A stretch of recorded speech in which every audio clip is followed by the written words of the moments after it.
On August 16th at approximately 2:30 in the morning, a lightning strike occurred on the backside of Seamus Peak within the Toro Park boundaries and ignited a small brush fire of approximately 30 acres. By the morning, it looked like things were getting to be wrapped up, and hand crews were on the line, took care of mop-up operations.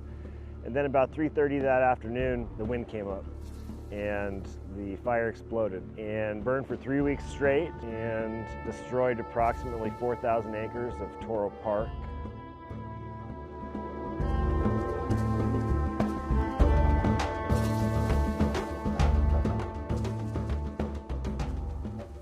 So after about 8 months of closure, here we are with Toro Park recovering. Many areas are green and wildflowers are coming up, but some of the hotter areas that burned still have some regrowth to happen before the hillsides are stabilized. We have many wildflowers coming up right now, which is one of the reasons that a lot of people come to Toro Park in the springtime. We have the Fremont death cannas, which are the white star-shaped cluster of flowers, as well as the Indian plume or warrior's plume, which is a red low-growing wildflower that's a parasite to manzanita.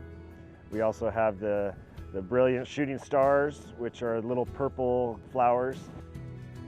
After a wildfire, the recovery process is from a few years to decades, really, depending on how hot the fire burned, if the seed bank was destroyed that's in the soil, if the soil was burned so hot that it becomes hydrophobic, where water doesn't soak into it. So in the area we're standing at now, up on top of Toyon Ridge, it burned fairly hot, and so we don't see a lot of the recovery taking place with the wild grasses and vegetation, but some of the manzanita, madrone, and toyon bushes are coming back, showing new growth shoots at the bases. We do have some green grasses and weeds growing here and there. The oak trees are starting to recover and leaf out. So the oak trees will take a couple years for them to be green again. The hillsides will recover, but any of those areas that are hot spots that burned significantly will take multiple years.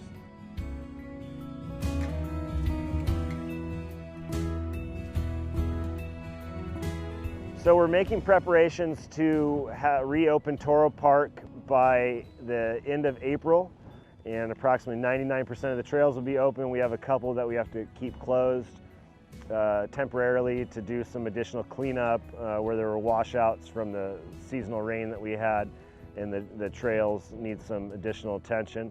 But the picnic grounds will be open, the trails will be open. We're welcoming people back, really looking forward to having our park users back in the park. We miss them, and I know that they miss the park. So we're really looking forward to the opening. We've been working hard for 8 months, felling trees, repairing trails, repairing damage that wild hogs caused down in the picnic areas, repainting fences and repairing picnic tables and all kinds of other maintenance duties that we're able to take advantage of with the closure that make it difficult to do those types of activities when people are in the park. So looking forward to making it really special and welcome everybody back. We're really asking the park users to stay on the designated trails.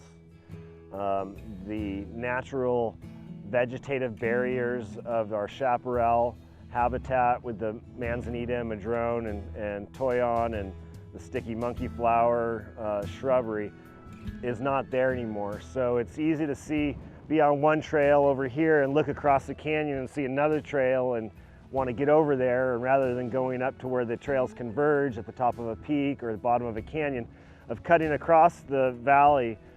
And footprints in these sensitive areas, once it's burned, can stay for years. And if enough people continue to use those cut acrosses, it can actually lead to increased erosion and exacerbate soil issues that we currently have.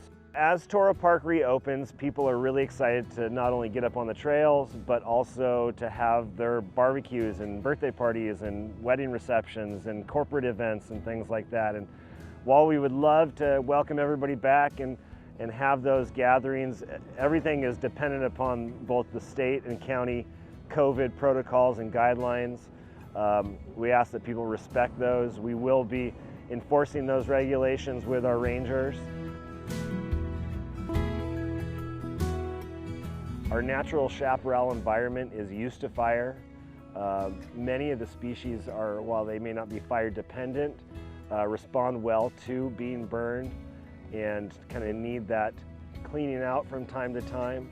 There hasn't been a fire in Toro Park in recorded history, at least 100 years. So many of these areas kind of needed that fire to regenerate, to clear out dead woods, to eradicate invasive species, that type of thing. But it's still healing. It's going to be many years before we're back to where we were.